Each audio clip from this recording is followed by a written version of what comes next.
আসসালামু আলাইকুম। যারা গ্রামে থাকেন এবং শহরে আছে, আসলে ফোনের নেটওয়ার্কের অনেকে সমস্যা দিচ্ছে, মানে সমস্যা হয়। আমিও অনেক সময় শহরে গেলে ২-৩ তলার উপরে উঠলে নেটওয়ার্কে, মানে মোবাইল নেটওয়ার্কে অনেক সমস্যা দেয়, আসে এবং যায়। স্পিড খুবই কম। আর আমার অভিজ্ঞতা থেকে আমি দেখতেছি যে গ্রামে, আসলে অনেক গ্রামে অনেক ঠিকমতো নেটওয়ার্ক পাওয়া যায় না। ঘরে আসলে, বাইরে গেলে ফুল নেটওয়ার্ক থাকে, কিন্তু ঘরে আসলে আস্তে আস্তে নেটওয়ার্ক মানে ডাউন হয়ে যায়, মানে সার্ভিস কম পাওয়া যায়, তো নেট দুর্বল হয়ে যায়।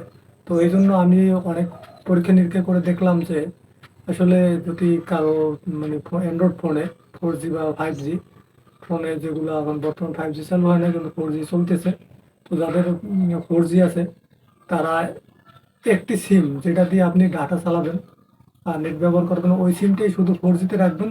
আর যে সিমটা আছে, যতক্ষণ আপনি ডাটা ব্যবহার করবেন ততক্ষণ আপনি একটা সিম ব্যবহার করবেন।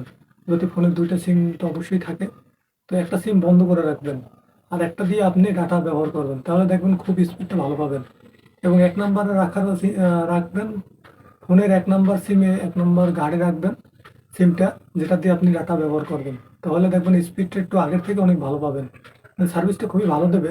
কিন্তু আমি অতটা বলবো না যে নেট পাবেন, কিন্তু যেখানে মোটামুটি কম পেতেন সেখানে একটু মোটামুটি ভালো পাবেন সার্ভিস, আমি মনে করি আপনার ট্রাই করে দেখবেন।